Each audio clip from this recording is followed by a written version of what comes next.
बहू का प्यार। मैं तुम्हें यह नहीं कहूँगी कि मैं तुम्हें बहू नहीं बेटी ही मानूंगी। बेटी बेटी होती है और बहू बहू होती है। मैं तुम्हें बेटी जैसा प्यार नहीं दूंगी, मैं तुम्हें बहू जैसा ही प्यार दूंगी। रह रहकर होने वाली सास के ये शब्द मेरे दिमाग में हथौड़े की तरह वार कर रहे थे। आज मुझे देखने रोहन के साथ उसके मम्मी पापा और दीदी जीजाजी आए थे।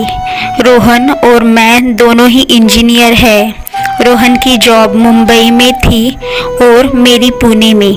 रोहन मेरे बुआ जी के दूर के रिश्ते में कोई लगते थे।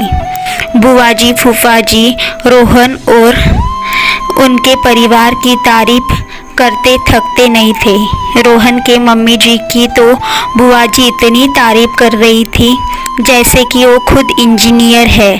पति और बेटा दोनों इंजीनियर हैं तो जाहिर है कि पैसे की कोई कमी नहीं है, लेकिन घमंड नाम की कोई चीज़ उनमें नहीं है। लड़ाई झगड़ा करना तो उन्हें आता ही नहीं। उल्टे हमेशा उनकी यह कोशिश रहती है कि उनकी वजह से कभी किसी का दिल न दुखे। खुद इंजीनियर होने के बावजूद और इतना पैसा होने के बावजूद खाना वे खुद बनाती है।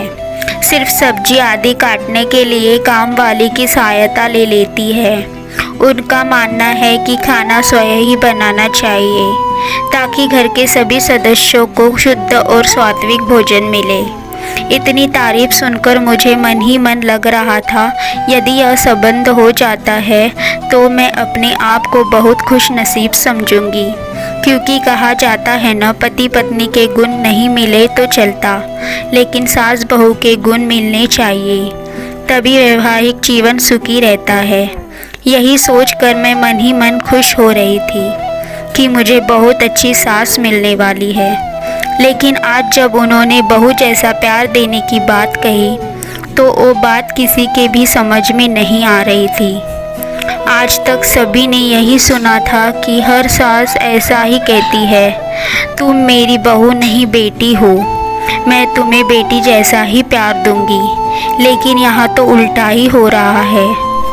बहू जैसा प्यार। घर में सभी को आकांक्षा हो रही थी कि कहीं वे शादी के बाद फिल्मों वाली सास न बन जाए। यदि ऐसा हुआ तो मेरा क्या होगा। लेकिन सिर्फ इस एक बात को नज़रअंदाज किया जाए तो बाकी सभी बातें अच्छी होने से घर के सभी सदस्यों को लग रहा था कि ये रिश्ता हो जाना चाहिए और आखिरकार शादी हो गई। मेरी शादी तो हो गई, लेकिन दिमाग में हर वक्त मम्मी जी के शब्द तुम्हें बहू जैसा प्यार दूंगी गूंजते रहते थे। इसीलिए मैं मन ही मन डरी हुई थी। मैं रोहन से इस बारे में बात नहीं कर सकती थी क्योंकि मुझे डर था कि कहीं रोहन यह समझ ना बैठे कि शादी होते ही मैंने मम्मी जी के खिलाफ उनके कान भरना शुरू कर दिए। इसलिए मैंने मन ही मन फैसला लिया था कि मैं अपना हर काम इतने अच्छे से करूंगी कि मम्मी जी को शिकायत का मौका ही नहीं मिलेगा।